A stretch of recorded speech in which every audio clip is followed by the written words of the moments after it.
Hello, everyone, and welcome to yet another episode of the Boost Your Biology podcast. Today, I am joined in with a very special guest, somebody that I actually discovered on one of my favorite forums online, which is the Ray Pete forum. And I came across one of his articles on Medium, and I was instantly captivated and astonished by the level of detail that this gentleman was going through. So what I want to do is welcome, he goes by the name Things Various online. So welcome to the show, man. Thank you very much for having me. Awesome. So maybe do you want to give my listeners a bit of a background into, I guess, your journey and how you sort of got so interested in understanding hormones? It started when I'm a medical student. Now I'm in my final year, but during my first year, basically I went through a period where my personality started to change. I got more withdrawn, I had less energy, and I just didn't feel like myself anymore. And being a medical student, I started to look into things more closely. And what I discovered after doing lots of experimenting myself and like everybody else trying out different things like from fasting to stimulants and so on, I discovered that my testosterone was very low. And after going to many doctors and nobody could really help me, they all said I was fine because my total testosterone was in range. But at one time I figured that yeah, despite my total testosterone being in range, my free testosterone was very low actually. And I looked more closely at other hormones, and what I discovered was that for some reason, multiple of my hormonal axes were failing. So I was low in multiple of them. And being a medical student, being young and quite, I like risk. I started to experiment, and what I figured out was that how much better you could feel, how much easier life is, how much more enjoyable life is if I started to replace them. And at first, the start was rocky, but after, I would say, roughly around 1 to 2 years of intense studying, experimenting, researching, doing blood work and stuff like that, I came to a point where I realized that it's not going to do it if I replace 1 or 2 of my hormones, because hormones need to be in balance. And if I just replace 1 or 2, mine, at least for me, the other ones were suboptimal. They were not in balance with each other. And I arrived at the state where now I replace all of them. And I've learned so many things along the way. And I know from personal experience and from friends and family that so many of us have hormonal imbalances, and they can really destroy your life. And we are usually just not aware of the invisible forces that are basically being there in the background all the time, influencing how we feel, how we think, how much energy we have, how much others like being around us, how we look. And given there is no really comprehensive research out there, I thought I might share online with what I've learned and discovered on my way in like a no bullshit way, because there's just so much misinformation when it comes to hormones. Most doctors, they are completely unaware. They do not even recognize like neon flashing signs of hormonal deficiencies, and that results in a lot of suffering for a lot of people out there. So what I want to do is sort of backtrack and go through some of the testing that you did in your early days. Like, did you simply just get blood tests done privately, and then did you use any advanced testing like the Dutch test at all, or? No. So what I did actually, like, we're in Europe, and it's quite easy for us to get blood work done by a doctor. Especially for me as a medical student, I just go there and say what I want and what I need, and usually they just give it to you. And then I got lots of testing done myself, and I usually told the doctors it's for a special appointment at an endocrinologist, and this is what I need, all these tests. And they were just we don't even check it, and they just gave me all the tests at 1.5.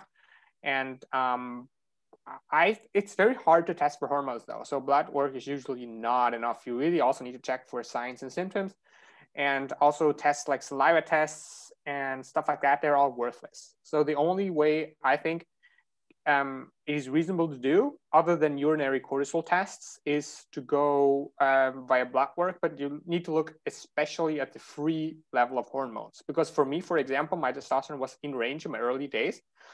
But the reason was not because my testosterone was okay. The reason was because my sex hormone binding globulin, which is a protein that binds up the fraction of testosterone, leaving just around like 30 to 40% free and bioavailable, was very high, binding up most of my testosterone my cells couldn't use. Interesting. So now we're sort of touching on testosterone. I can sort of chime in and add my experience there. I mean, I managed to get my total testosterone to 988 nanograms per deciliter, which is quite high. I got that, naturally through various methods. I was eating, very high calorie diet. I was training very heavy, like, squatting heavy, things like that. But my SHBG was also very high. And it's funny that you mentioned that. So let's focus in on SHBG. I want to ask you more about what can drive up SHBG. So the thing is, SHBG is a protein that is expressed and synthesized by hepatocytes, which are liver cells. And there are multiple transcription factors that regulate its production. And most of these transcription factors are hormonal. So all the hormones drive down SHBG, but the thyroid drives it up. And the most important of these hormones is insulin. If your insulin is very high, especially if you're a high calorie diet, especially a high carbohydrate diet, your SHBG is going to go down by a lot. And if your insulin is low, for example, you do intermittent fasting, you do ketogenic diets, or you are on caloric restriction, then your SHBG will rise. And many people that go on ketogenic diets and do fasting protocols, they actually turn out to have very SHBG, being fooled that just their testosterone is normal or high, even though it is not. You really need to look at like free testosterone. Interesting. So I want to sort of delve into, let's go back to thyroid, because I know you've had a lot of experience replacing your thyroid hormone. So there was one key point that you mentioned in one of these articles that it really surprised me. And it was the relationship between how no matter how much thyroid you replaced, if your cortisol was low, you would never increase your body temperature. So, man, so tell us more about that. Yeah, I actually found that out the hard way, because I knew like what a physiological temperature looks like.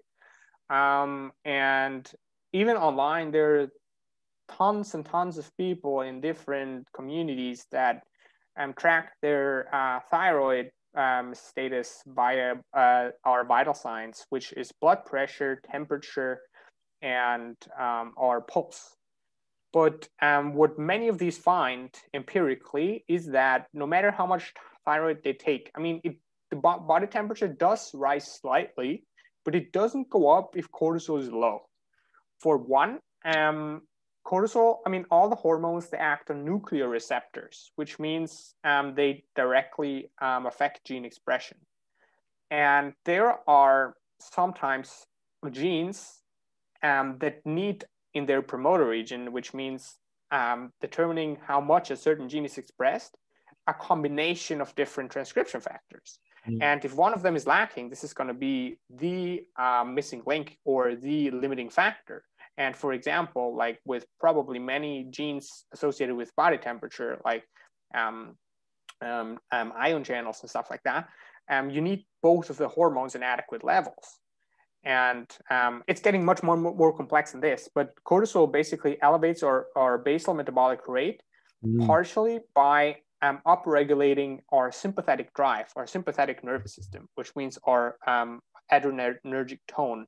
And if cortisol is very low, so will be your adrenergic tone. And how thyroid also stimulates body temperature is by increasing adrenergic tone as well. But cortisol increases the number of receptors for adrenaline and noradrenaline. So if either one of these is low, your body temperature is going to be low because of a lot of factors. I just touched like on two of them.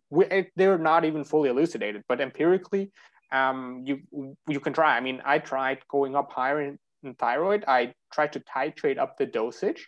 At one point, I was using T3 only, which is quite a radical therapy, which I do not recommend, which is the active form of thyroid hormone. But even if I increased by a lot, being well in the super physiological range, my body temperature just didn't get any higher. And even adding very small dosages of cortisol, the temperature shot up, and I had to decrease my total dose of T3. I do not recommend this. It was just for science. Of course. So what I want to know more about is cortisol replacement. Now, I am also someone with, according to my Dutch test, my total metabolized cortisol was so low that it was off the actual chart. It was actually so low. And back at the time, unfortunately, I was also anemic. So I know that there was low iron can influence cortisol secretion. I've looked into the research there. But this is the thing. I don't want to go ahead and use something like licorice, which can, licorice can help. No. So the thing is, the solution for me, it's if I, used hydrocortisone, which I haven't, but my dad's a pharmacist and I can get some very easily. The issue with that is replacement. Well, then what about the negative feedback? Then if I stop taking it, am I going to be suppressed even more? Yeah. So there were many questions, actually. The thing is, let's start off with hormonal suppression. It all depends on how plastic/resilient your hypothalamus and pituitary are. Let's say you have two people on 10 milligrams of hydrocortisone or any other hormone. Usually, for most people, suppression is just partial, which means, let's say, 30 to 40%, even after it has reached equilibrium after a few months. And it's just temporary. Which means that once you taper off, then the negative feedback falls away and hypothalamus is sending out signals again, leading your glands to secrete more of the hormone and also to hypertrophy again. But here is the issue that some people, the reason their one or multiple hormones is low, they have hypothalamic issues. It's not adrenal fatigue. No, that has nothing to do with the adrenals. It's your hypothalamus that's not sending the signals. And if you're one of these people, then even very small doses of cortisol can actually suppress you fully. And this can be dangerous because if you wean off or if you stop suddenly, that could theoretically, it's not going to happen, but in the worst case, it could actually result in an adrenal crisis, which it means you have no cortisol, you have circulatory collapse, and it's a life-threatening situation. But yeah, for most people, small doses of cortisone, they do not fully suppress them. Cortisol is a very important hormone, and it's very rare that someone is completely suppressed, which means their ACTH is 0. That's the stimulating hormone for the adrenals. Given small physiological dosages are used. If you use hydrocortisone, if you use prednisone or dexamethasone, two synthetic corticosteroids that have a very long half-life, then you're going to be suppressed, even at small dosages. I do not recommend these. Right. So there's a clear distinction there between, so hydrocortisone is basically mimicking that, it's like TRT, right? But it's like yes and no. Okay. So the thing is, our cells have a balance between cortisol and cortisone, cortisone is the inactive form. And there is an enzyme, it's called hydroxysteroid dehydrogenase type 1 and 2, and they mediate the interconversion between these two. And for normal people, the ratio between these two hormones in the tissues is around 0.8. It's determined by different metabolite ratios. It's very technical, getting very, very technical now, and probably many are not interested. But if you use hydrocortisone, then your ratio is going to shoot up probably by to 1.1. And if you use cortisone acetate, which is what I use, the inactive form of cortisol, so the cortisone, which needs to be activated by the liver and the tissues, then your tissue ratio is going to be 0.6, 0.5. Right. So if you actually use hydrocortisone, giving the active form of cortisol, your liver is getting a disproportionate dose of hydrocortisone in one go, and lots of that cortisol escapes out into the circulation in the active form. But normally when our body secrete it, they also go through the liver, but in a more sustained way. And the liver can regulate the balance between these hormones. So actually giving hydrocortisone actually leads to you having more cortisol tissue exposure compared to our normal natural secretion. Whereas if you use cortisone acetate, which is I use, which I think is much better and safer, then you have a lower tissue exposure of total glucocorticoid load. Interesting. So when, like, let's say I want to look at some of the effects on body composition. Like, did you notice any changes? So do you want to explore that? Yeah. For cortisol, actually, I was super scared because I knew that from the medical literature, and also I've personally seen it myself, that if your area under the curve cortisol, how much cortisol you're exposed to daily, that does a lot of damage, from metabolic syndrome to fat, adipose tissue accumulation in trunk fat, the moon phase, the hair loss, the graying, all the kind of things. But it will mess up your lipid profile. But now, after 3 years of replacing my cortisol with, I would say, an average replacement dose, I've noticed nothing. My metabolic health improved. I've not gained any body fat. I'm usually around like 8%. Noticed nothing with hair or fat. So the fear for me, at least, was completely unfounded.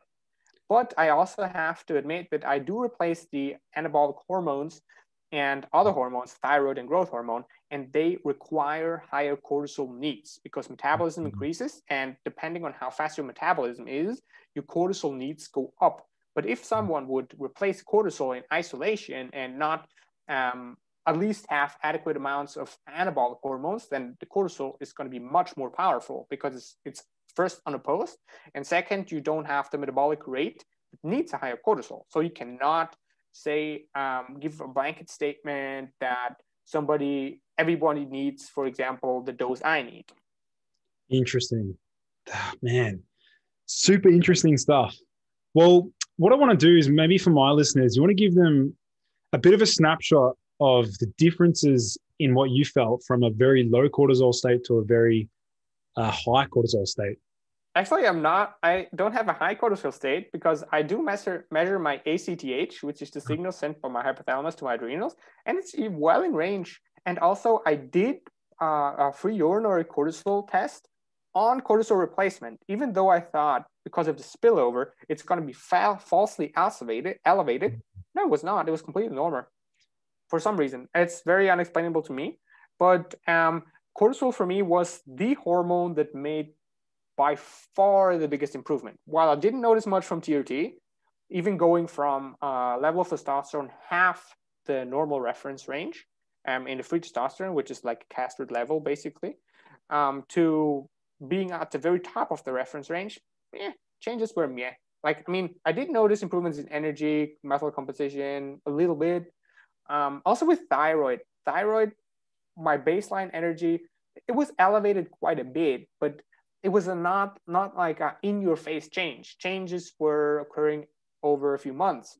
But with cortisol, the first time I took it, I just took 2.5 milligrams of hydrocortisone, and I started shaking. Like, I really started shaking. I just felt how my body was chock full with adrenaline because my body was deprived so long from this essential steroid.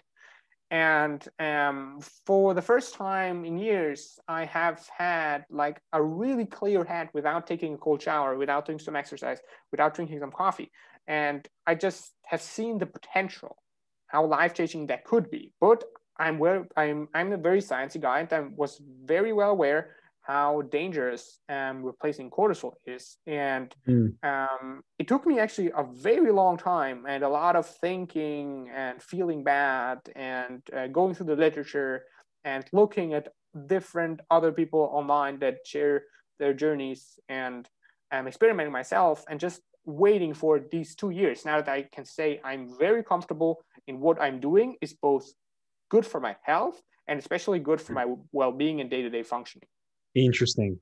So just remind me, so your very first experience was with hydrocortisone at 2.5 milligrams. Is that your very first introductory dose? Actually, no, it was with around 3.3 milligrams of cortisone acetate, which would equate to around 2.5 hydrocortisone. Right. And so that very first response, you got the it was a shock to the system. Like, what happened? Yeah, it was like not a shock. I probably overplayed it a little, but it was like in your head. Now there is something happening, even at this tiny, I mean, in your face, at this tiny, comparably tiny dosage. For fun/science, I also gave the same replacement dose, or not replacement dose, the same dose to a few of my friends. 2 out of 3 haven't noticed anything. Wow. So that goes to show you that you really, really needed it, right? Like, so I think you said, like, you will know whether or not you're deficient because once you replace it, you will feel it, right? Yeah, but there are dangers to it. Mm. I mean, many people do contact me because of the stuff I've written, and multiple of them, they actually have very high dosages of hydrocortisone. They go up to like 30, 40, even 50 milligrams per day, which is just way too much. Of course, you're going to feel these dosages and you feel good, you feel vital, you're full of energy, warm body temperature, clear in your head, maybe even euphoria. I mean, in psychiatry, they even say the steroid euphoria, because corticosteroids, for example, used in autoimmune issues, they can induce psychosis and mania. Yep. It's the only hormone that can do that. And yeah, it's very dangerous to abuse cortisol as a stimulant. It's the most dangerous stimulant out there. I mean, it is prohibited by the WADA, so the International Doping Organization, because of its potent stimulatory effects. It releases blood nutrients. It elevates your sympathetic drive. It increases dopamine like nothing else. The number of dopamine receptors, every step in the signaling cascade of dopamine neurotransmission.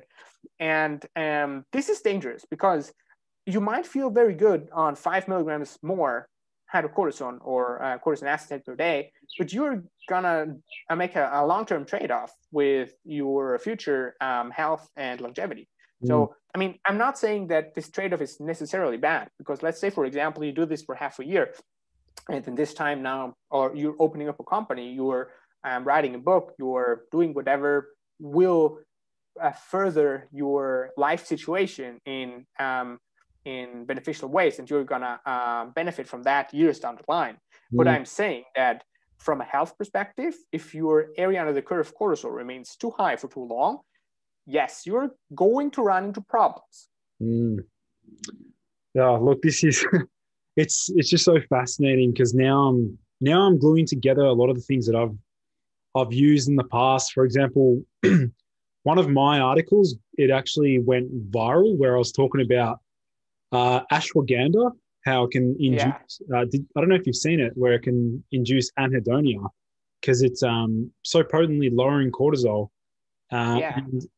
And I'm trying to find ways to, like, I've been looking at different ways to how can I boost my cortisol. I don't want to use licorice. I've tried, No, licorice is crap, because that is even more dangerous than hydrocortisone, because licorice, it inactivates an enzyme. It inactivates the hydroxysteroid dehydrogenase, whatever, type 2, which is present in your mineralocorticoid tissues that respond to aldosterone. And they basically inactivate cortisol there, because cortisol has mineralocorticoid effects. But the danger is that it's very highly expressed in the kidneys, which means now your kidneys, as a select tissue, get a disproportionate load of cortisol. And cortisol is going to be super catabolic there. And you're going to wreck your long-term kidney health, even though you might elevate area under the curve cortisol in your plasma a little bit. So, I mean, it's just a drug. It's glyceric acid, the molecule that does that. Why not use like the real version of hydrocortisone and give every tissue the same dose? Why use a plant? Because one is natural and the other is not? No, our cells and enzymes don't care whether a molecule is synthesized by a plant or a laboratory or the human body.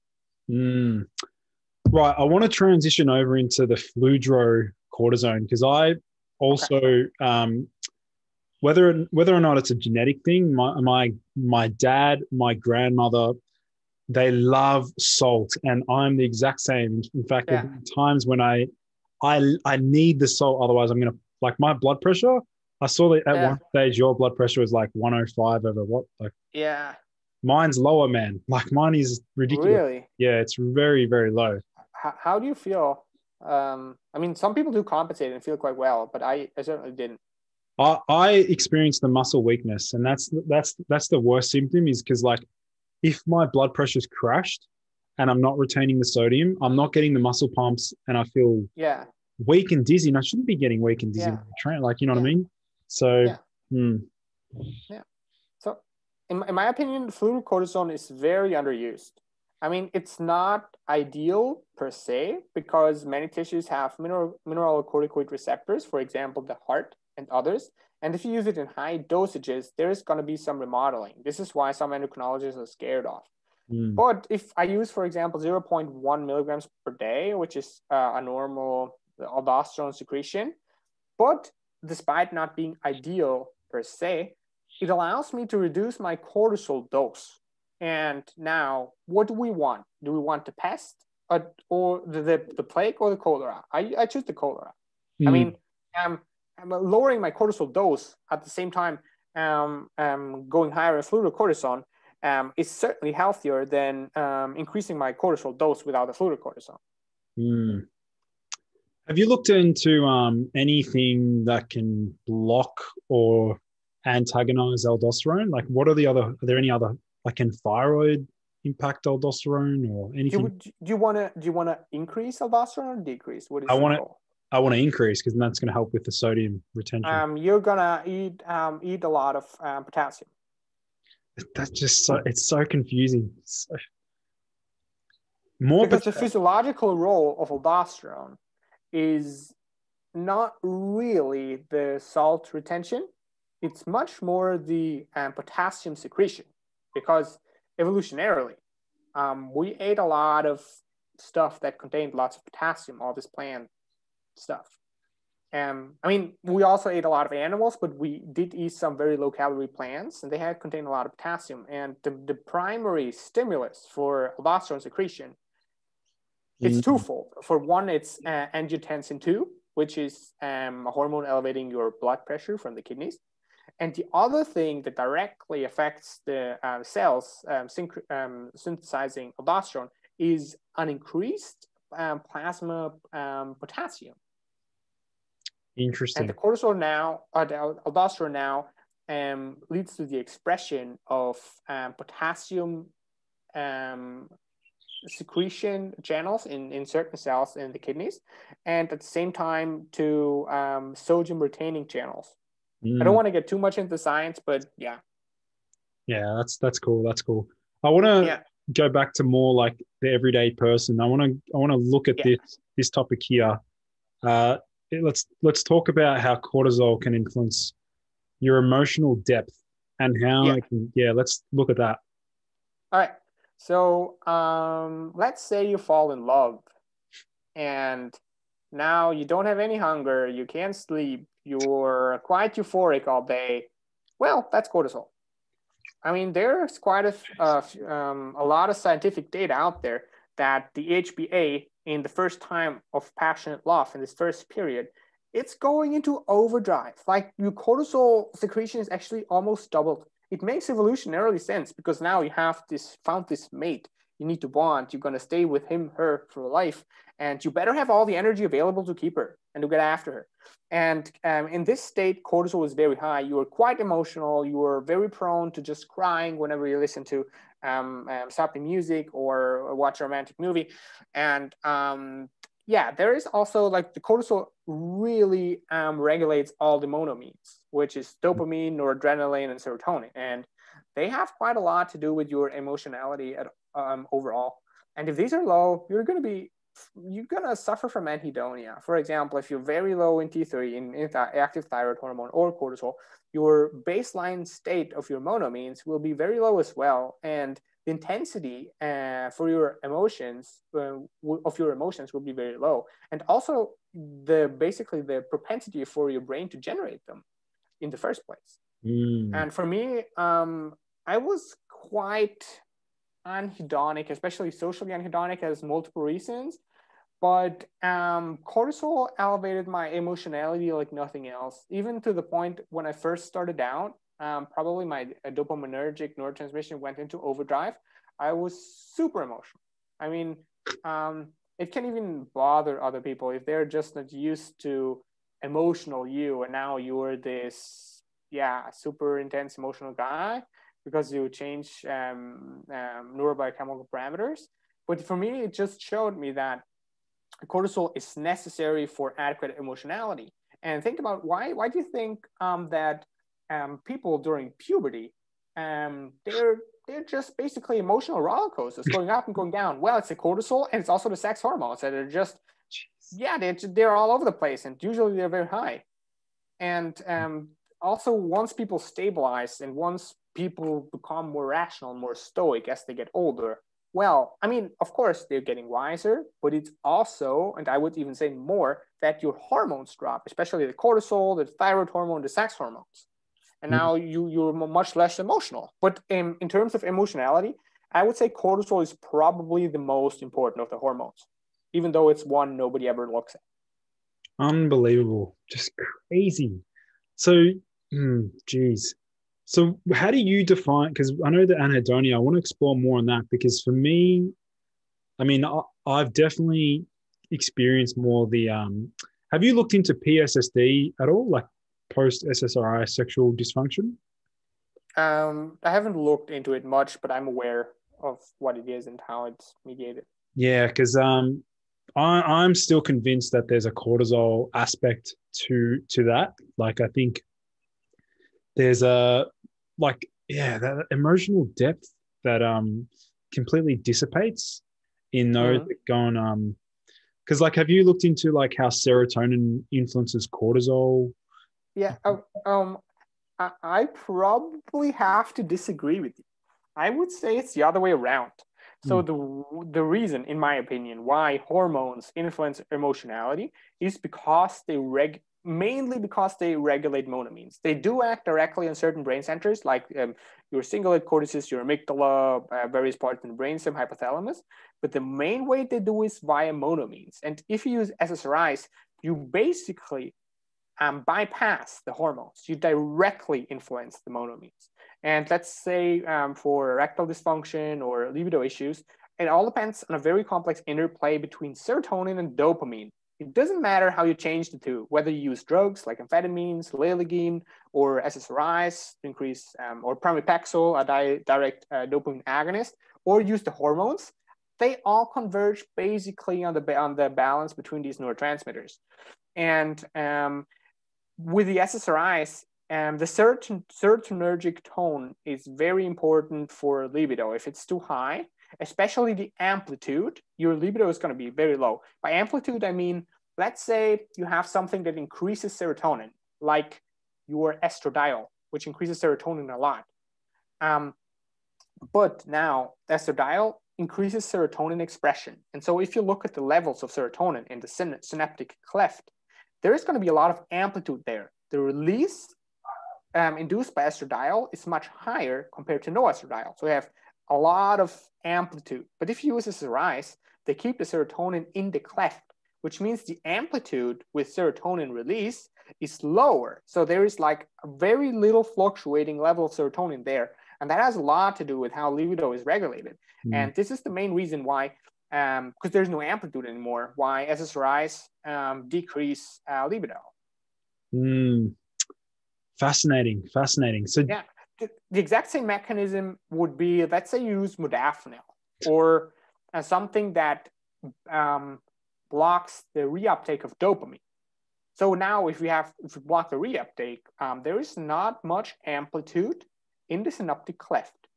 But if you use amphetamine or Shbg, something that induces a release of dopamine or cortisol or testosterone, then we do have a lot of amplitude there. And this is going to elevate the libido, increase amplitude changes. Because if you, it's not directly elevating the libido, but if you have a lot of neurotransmitter floating around all the time, for example, SSRIs with serotonin and dopamine with reuptake inhibitors, then there is downregulation on the postsynaptic receptors because they are stimulated all the time. And this downregulation leads to reduced neurotransmission. But now it's getting very technical. Well, let's, I want to hear about some of your, like, the most ideal stack to like supercharge libido. Let's sort of explore that, because I do a lot of work. Yeah. All right. The most ideal stack. There are just so many different avenues how you can target that. You could increase dopamine amplitude by a drug, for example, Psilocybin, which is a MAO B inhibitor, an enzyme that inhibits monoamine oxidase B, Psilocybin, exactly. You could increase testosterone. You could make sure that your DHT is high. You could make sure for males that your estradiol is in range. I've written go to my blog and I added a section yesterday because I had a client, I do online consultations, and his main issue was libido issues. And so I thought, yeah, maybe there are many, go to the how to replace male hormones. And I thought many people might have libido issues. And so I might as well check out, write a short section about libido. And I added it there. And you can basically, I made a list of what impacts libido, and you can screw around with any of these variables. It should be towards the bottom.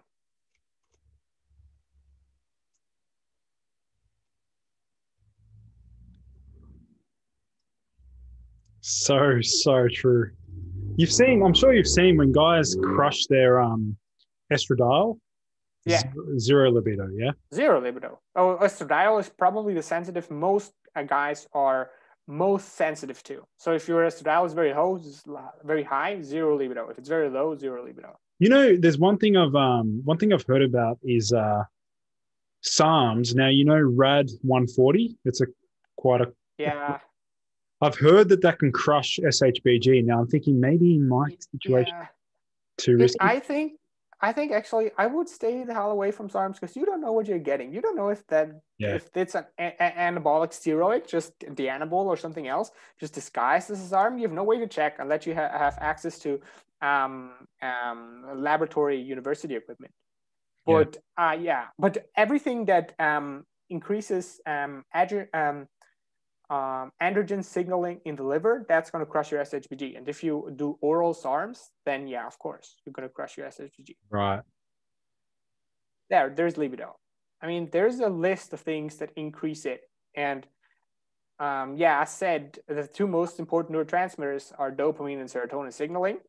And then there are multiple hormones that affect this neurotransmitter system. And as well, there is oxytocin and alpha MSH. These two are very important for libido. They're like neurotransmitter peptides. Increases fluids iron. Estradiol. So if your prostate gland fills, you're going to have higher libido. Because that's the reason why people that don't jerk off, their libido increases. It's not because their testosterone increases. No, it's the other way around. You don't jerk off, your prostate gland fills, there are afferent nerve signals going to your brain. Then libido is getting higher, and now GnRH secretion and downstream testosterone secretion is increased. So this tiny increase in testosterone is secondary to you not jerking off, but it's not the reason why your libido is higher. Did you ever experiment with oxytocin at all, or? I did. I tried it a few times, yeah. Did it have much of an effect, or you probably weren't deficient? No, I certainly wasn't deficient because hormones regulate, especially estradiol regulates oxytocin. Me and one of my best friends, we just I mean, I was in the hospital, I was working in gynecology, and I've seen some oxytocin in the fridge, and I've just taken it. And we just injected it intramuscularly to see whether it has an effect. I mean, yeah, it's very hard to tell because the effects are very subtle, but I did notice a significant boost in libido the next day. Usually my libido is quite low for some reason. I don't mind it because I think libido is quite distracting. Yeah. Especially if you want to be productive. But to me, I don't know whether it was placebo or not, or whether it was just coincidence. The next day, my libido was quite high. Just jumping back to thyroid, in the scenario where somebody has too much T4 and insufficient T3, what may that present as? Like, what have you seen? What the person looked like, or maybe their general vigor, vitality. Like, do they? Because they're not converting much. I know it's T4. It's basically the phenotype of hypothyroidism. It's the exact same thing. Right. Because it's not called thyroid. People call it thyroid sensitivity, but it's much more conversion issues in the peripheral tissues by the enzymes called deiodinases, which deiodinate T4 to T3 or reverse T3. And if that process is screwed up, then your tissue exposure to the active form of thyroid hormone is much lower, and which is the same as you are not getting enough thyroid hormone overall. Just because something it's much higher in the blood, it doesn't really matter. We really need to look at cellular action, and there's just no way to determine cellular levels. And we don't really have biomarkers for hormones. We just have signs and symptoms, but no real clear-cut biomarkers we can measure, unfortunately. And that holds for all the hormones. So just looking at blood tests, that is probably the most common misconception people have when they check their hormones. It's not just about blood. It's not about what is floating around in your blood. It's about what is doing the thing in the cell. And we cannot measure that, unfortunately. I want to I experimented with pregnenolone, and I thought that was going to be a good strategy to help with my low cortisol, but that ended up making me like pissing and urinating like crazy, and I didn't respond well to it. Yeah, there are just so many pathways that can be impacted if you give more of a precursor steroid. I mean, it could mess up your aldosterone, it could mess up your cortisol. You don't really know what pathways the thing is shunted into. And I mean, what was your dosage like? It was between 5 to 10 milligrams. It's not right, so that's very low dosage. It was low dose, yeah. Yeah, weird. I can't comment on that. I mean, it could be due to multiple things. Most likely reason is that it impacted aldosterone. That's what I think. Actually, what I want to talk about is Cyproheptadine. Have you had much experience with Cyproheptadine? I just used it one time when I was doing MDMA with a very good friend, and it's basically an antidote to MDMA overdosage. So I had some on me. But other than that, I have literally no experience. I'm sorry. Yeah, because I did make a whole thread on how Cyproheptadine has an amazing rebound effect. And I'm thinking that maybe it's just a rise in cortisol once it leaves the system, because it's used to treat Cushing's. Yeah. And I'm thinking maybe the reason why I'm feeling so... Oh, is it? I don't even know that. Is it used to treat Cushing's? Okay. Yeah. Because it's first generation antihistamine, but then it's also blocks ACTH, aldosterone, cortisol, adrenaline. Yeah. Like it's just it blocks all the neurotransmitters. But the question is, you might have a rebound in cortisol. That is physiological. That's very possible. But it's not going to do much in the long term. No, I know. Because that rebound will last maybe like 3 to 5 days and then back to baseline. So it was not, it wasn't One thing I found funny you mentioned that. I hope you were not against me talking about my personal experiments with certain molecules. But one thing I found that does the opposite is a microdose of LSD. LSD the 5-HT2A receptor stimulates cortisol secretion like crazy. This is why you feel very awake and alert and have no hunger in LSD. But because of this high cortisol, I mean, in the clinical setting, area under the curve cortisol is quadrupled to even 5 to 6 times higher. But this leads to negative feedback, and 1 or 2 days after, you feel like crap because your cortisol does not rise anymore. So it's basically the reverse. There's not going to be any long-term impact, but it's just the acute effect of increased or decreased negative feedback. Interesting. What about psilocybin? Has that affected, like, have you noticed any cortisol-like effects from that? Or? I just microdosed with psilocybin once or twice, so I can comment on that. But it's probably the exact same mechanism, but to much lower extent because its half-life is around like 6 hours, versus LSD binds very strongly to the receptor for like 15 to 16 hours. So I would just say it's much, much lesser in amplitude and effect size. I'm curious to know more about, I know I'm jumping around between topics, but I want to go back to prolactin. The general rule of thumb, and I've looked into it as well, high prolactin, not good for men, but I've also seen some research showing that very low prolactin can mimic the effects of like low DHT. Have you seen? I'm sorry, I can't comment on that. I have literally no idea. I think prolactin could also be more like a secondary marker. Whether it directly does something or not, we would need clinical experiments what prolactin infusion or administration really does. Right. But unfortunately, in males, we don't have that. Because I mean, I'm wondering if because in general, I'm wondering if the relaxation and the major, the calm down, but the feeling of, once a man orgasms, I'm wondering if that is the central mediator, or is it just a dissipation of like oxytocin? Nobody knows.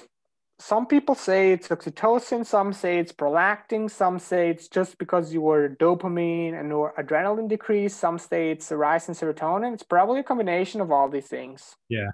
And it's usually never this is the thing, because if we experimentally blocked one or the other, we would probably still find similar effects, but to a much lesser extent.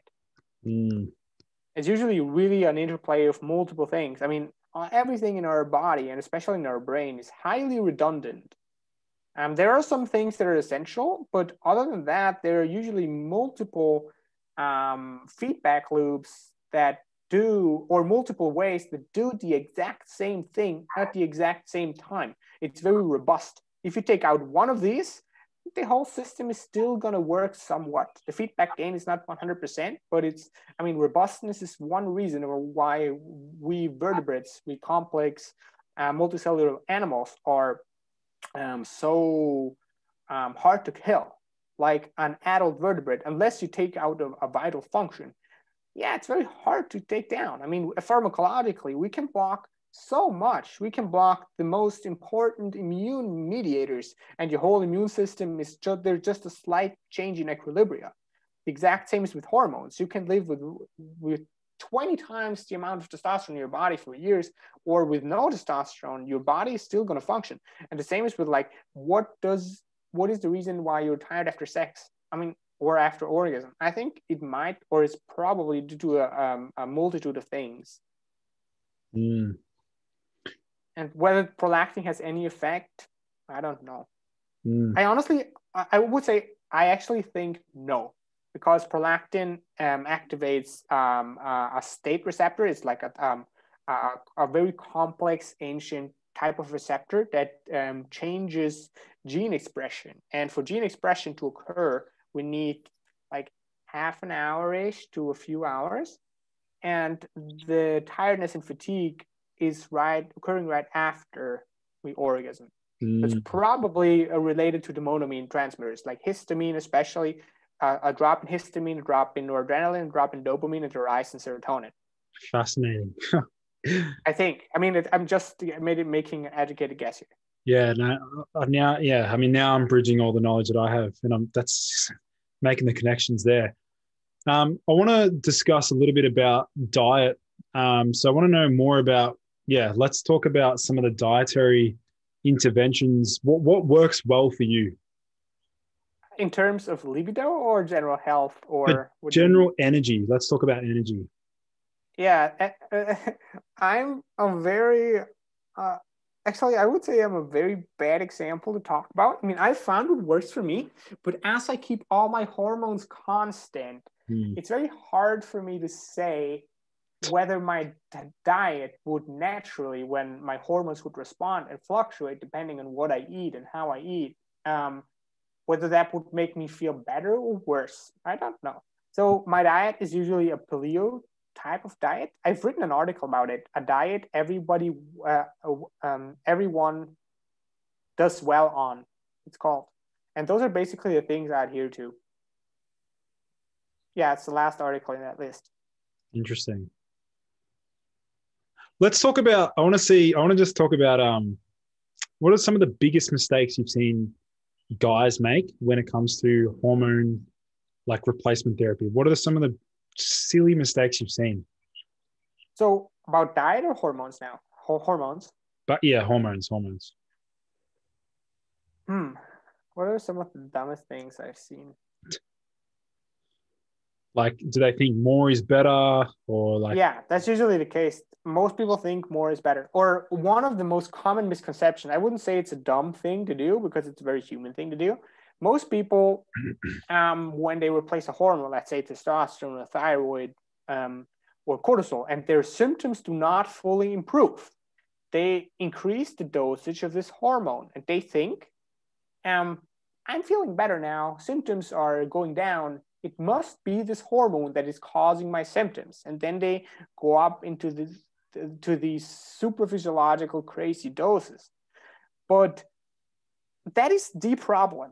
And we need to have the hormones in balance. If one of our hormones is low, this is going to be a limiting factor. Of course, increasing testosterone, cortisol, thyroid, they're all stimulating. Can all be abused as stimulants. And many people abuse them as stimulants to reduce symptoms. But they think one is better than two. No, it's not. I mean, it's much healthier to use multiple hormones at small physiological doses in a way that our cells are evolved to respond to them, compared to going very high in a single hormone. I have seen absurd dosages, not even just for bodybuilding purposes, but also for thyroid and cortisol, where people are just compensating for the other. I mean, they're low in thyroid and cortisol, and they just go either crazy high in thyroid or either crazy high in cortisol. And that's going to have very detrimental effects on you and downstream you. Yeah. So it's probably the most common misconception or the thing people do wrong. They do not add multiple hormones at very small dosages because they think one is more better than two. Yeah, it's much healthier to do it the other way, to balance the hormones. Makes complete sense. Makes sense. Yeah. We'll go back to diet because I remember when I read this, when I skimmed through this article, this is the most important point that I think. Yeah, this is a big point. You need to deserve your carbs, and this is something that I've been personally playing around with. I used to be very liberal, like I used to not really care about it. I just have a very, very high carb diet, like 600 grams a day. But now what I've noticed is I'm carb backloading, and I'm pushing my carbs back later in the evening. And I'm wondering, maybe that's what's, helping with the cortisol. Because, is it true that on a keto diet, you're eliminating carbohydrates, going to increase cortisol, right? I'm like, yeah, but that's also a problem. So let's say you start out a carbohydrate diet, a keto diet, and your cells are not adapted yet on a genomic level to use fatty acids and ketone bodies efficiently. So they need the glucose, and your brain is now sensing glucose deprivation. And what does it do? What is the name glucocorticoid? It is actually a glucose producing hormone. Cortisols, one of the many roles of cortisols are increasing gluconeogenesis in the liver and the kidneys to some extent, especially in the liver. And now you are deprived of glucose and the plasma nutrients, and cortisol increase is going to increase. and people feel energetic, they feel well, they feel great, they have a clear head, they have energy. Yeah, that's your cortisol through the roof. Same thing as occurs in this first state of passionate love. But the reason is some people, for some reason, they burn out. Their HbA crashes down the line. After 3 months, they just crash. Their cortisol does not rise in the morning anymore. They need to keep fasting, cold showering, all these cortisol raising activities to basically just offset the very low baseline cortisol, but that's just adding fuel to the fire. And it happens so many times that people screw up their hormonal health, and sometimes even permanently, by doing these crazy dietary regimens that do work for some people. Some people do very well on a keto diet for years. There are certainly many factors that have an effect on that. For example, how much is T3 gonna drop? How much? Some people, they have single nucleotide polymorphism, different enzymes that mediate this conversion. And if you're one of the lucky ones, for example, your T3 is not going to drop. You're still going to have the energy. But if you're unlucky, then yeah, you might a keto diet might not be very good for you. And of course, it also depends on other hormones and your general state of health. But I would say, as a general recommendation, I would caution against being on a keto diet for extended periods of time, because for most people, it is very bad for hormonal balance. It's a great way to become healthy, to lose body fat, to reverse metabolic syndrome, to decrease insulin resistance. But once you're already lean, then you're just pushing down leptin and also the low area under the curve insulin. They are both very stimulating to all of your hormones. It's going to be very bad for your hormonal health. And then you have to compare what are the downsides of a high carbohydrate diet and what are the downsides of a low carbohydrate diet but crappy hormones. And I would actually say the crappy hormones are much worse than a high carbohydrate diet, especially for how you feel on a daily basis and how you function. So I would, most people advise to stay between 100 and 200 gram complex and slow release carbs. That's where you can't do much damage. And you can even do some physical activity. And of course, some people do better on a full-blown keto and some people do better on the higher range of carbs. But as a generic prescription, I would say that it's like the best. Yeah. One point I want to explore is, how does a low carbohydrate diet influence the conversion of T4 to T3? Is it because the liver doesn't have enough glycogen? We need glycogen. Like, what is that? Insulin. It's the insulin. Insulin is perhaps one of the main stimulators of T4 to T3 conversion. Really? Wow. Yeah. But you don't need to eat carbs to have insulin. I mean, lean meats does it as well. Yeah. Whether glycogen storage has an impact or influence, maybe. I don't know. But it's certainly the insulin that does a lot of the conversion, that initiates the conversion process. Wow. I mean, T3 is a carbohydrate metabolizing hormone. So whenever your thyroid increases, you do metabolize more carbs. So there is a physiological, it does make evolutionary sense that if insulin, the storage hormone, the most anabolic hormone we have, rises, that, yeah, use this fast energy you now just got. It does stimulate also glycolysis at the same time. And T3 does so as well. Fascinating. What about, I'm curious to know more about, like, how do you respond to dairy? Dairy is one of my weak points. I think I do not very well on dairy, especially dairy protein, but I like it a lot. I do eat yogurt and I do eat like cream, like spray cream, which is like kind of Swedish, but it's certainly not optimal. But I know that many people do very badly on dairy, especially in terms of like the lipid profile and inflammatory markers. Once they drop dairy, their good issues just go away. Their inflammatory markers drop. their insulin resistance decreases, because it's mostly due to the protein fraction of dairy. It's not because of the lactose, most people think, because the whey and the casein, they are both hormonally active. I mean, it does make sense that for mammals who basically depend solely on breast milk during their early life, that they do get hormonal stimulation from the food they eat. And actually there are hypotheses that the whey and casein protein, they are transcytosed, which means they are actually picked up from the intestines and shuttled directly into the bloodstream as whole proteins without being degraded to some extent. And they might, we don't know, they might act directly on the liver and the pancreas. So whey does, for some reason, potently stimulate insulin secretion. It could also be mediated by the vagus nerve. We don't know. But for another reason, the casein, if you separate whey and casein, and you have two groups, and you give one group the whey and one group the casein, the whey group is going to have a much higher insulin release than what could be predicted from the protein and carbohydrate content. And the casein fraction does have no effect on insulin, but their IGF-1 is going to rise. We don't know why, but it has been tested many times. Did you say you've also experimented with growth hormone as well? Like you? I am on growth hormone. Oh, really? Wow. Okay. Yeah, I take 1 IU per day.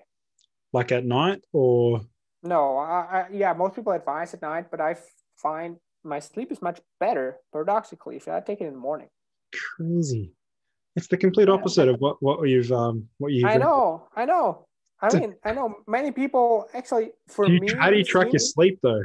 Do you use Oura? Yeah, I do. I use the Oura ring, and I do wake up very early, and my sleep is much more restless if I use the growth hormone at night. I'm sort of making links now, because whenever I use the sauna, I've got an infrared sauna. Yeah. Whenever I use that at night, it spikes growth hormone. I'm wondering, and my sleep is shocking, like really shit. Yeah. Crazy. It could also be related to body temperature, though. Yeah. I mean, it could be many things, but for me, I'm very empirical and quite scientific in my approaches. I'm very sure that, at least for me, growth hormone does reduce the quality of my sleep if I take it at night. It does increase overall quality of sleep if I take it in the morning. But then it's not the growth hormone anymore. Then it's the IGF-1 that rises. So higher IGF-1 leads to a better, more efficient sleep. But growth hormone per se seems to stimulate adrenaline to a certain extent. Funny anecdote, my dad is now 50. I wanted to put him on growth hormone.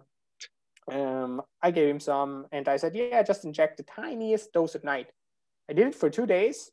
He stopped because he could not sleep. He was fully awake for the first hours. Jeez. Probably he had palpitations. It was this tiny dose in growth hormone. It's probably induced a very high state of sympathetic drive and adrenaline release. And it might be a genetic thing. It might hold for some people. And I seem to be one of these. And if your sympathetic tone is higher during the night, your sleep is much more fragmented. You have less slow wave sleep, perhaps a little more REM sleep.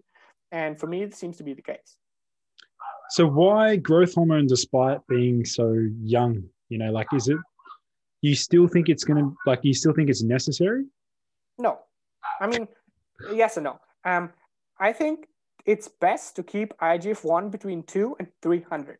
And given I'm on a ketogenic-like diet, my IGF-1 was, without the growth hormone, well below 200. I just wanted to have it in the optimum range. I don't want to go above 300, like bodybuilders go up to like 700-800 nanogram per milliliters. I want to titrate my IGF-1 to be, it's actually on the lower end of 200 right now. So I could be well within the normal variation existing in the population. So I'm actually at the 70 or 60th percentile. And I think the risk of doing this is lower than the risk of not doing it. But I do 4 times a year. I do like a fasting mimicking diet for 5 days, and I get my IGF-1 to really to 1 or 2nd percentile, so to very low levels, like to 100. which I think is very great for general rejuvenation, especially if I, after spike the IGF-1 again, many senescent cells are going to be eliminated while new stem cells proliferated. Interesting. How common is IGF-1 deficiency? Very hard to say, but IGF-1 does drop with age, and IGF-1 is very important for vigor. I mean, it's one of these hormones that most people are scared of. IGF-1 in cancer, IGF-1 in longevity, Laron syndrome. We have no growth hormone receptor. But of course, in lower lift, shorter lift mammals, it's going to have a very potent effect. But in mammals like us, and we already have many genetic adaptations that favor a long lifespan, and some of them are mediated by the IGF-1 pathway. And if we have a very high IGF-1, we might reach the Hayflick limit faster, which is the telomere erosion, which means our cells can't divide anymore. And we also might drive cancers, but it's very well a U-shaped curve there. If we have very low IGF-1, we also have an increase in cancers because it's very important for the immune system. And the immune system is our main weapon to fight incipient cancers. And also, one thing that is most neglected with hormones is we just look what does the hormone directly to our body. But we also need to look how does the hormone influence our lifestyle. So if we have high IGF-1 or normal IGF-1, we have more vigor, we have more energy, we feel more vital, which means we have the energy and motivation required to sleep well, to eat well, to exercise. And most of the diseases we have, they're lifestyle diseases. So cancer, diabetes, neurodegenerative, Alzheimer's, they are tightly linked to lifestyle choices we make. And if a hormone gives us energy and motivation, I mean, then our lifestyle is going to be better. And that has a very potent effect. Usually, in my opinion, this especially holds for T3 and IGF-1, two hormones that if given high enough dosage, shorten lifespan. But let's say you get them to the 60th percentile. I think the effect they have, first, the direct effect on tissues, but also the direct effect on your well-being and energy and mood, leading you to a better lifespan, making smarter lifestyle choices, regardless of that you feel much better from moment to moment. And life is just a string of individual moments right next to each other. But it's all going to be like beneficial for your lifespan, I think. And also life is about like living, about filling time and not just passing it. I mean, I want to live to 100 and kick ass. I don't want to just vegetate like a vegetable, being cold and feeling crappy all the time. Oh, 100%, man. 100%. You know, as I was going through these articles, I was thinking, you know, it'd be so useful if you probably thought of this, but to maybe like present this in a mind map or some sort of visual that shows people, like, you know, you've seen the very technical hormone maps, but maybe like, you know, testosterone, thyroid, and then just explaining like this influences this, you know, maybe. It's just so hard. There's so many factors, and you really need to do a lot of studying to even grasp the principles. Yeah. And I think it's a topic that is just so complex. There are certainly ways how you can simplify things, but you really need to have a very good understanding of physiology, biochemistry, some genetics, pathology, to even begin to grasp the effects these hormones have and what is influencing what and why. And I don't know whether it's feasible, but also I'm not very creative in that kind of sense. So I would not be the right person to do that. Yeah. My time would be better spent writing articles, I guess. Well, I mean, but thanks for the suggestion. Yeah. I mean, that's something that maybe we can do a collaboration on, perhaps maybe down the track. I've got a good team behind me that can help with, you know, orchestrating. Doesn't have to be nowhere near as technical as what you're explaining now, but just a very brief overview. I know because I'm the same as you, don't like to just skim the surface, but it would be useful because people. It would be so useful, yeah.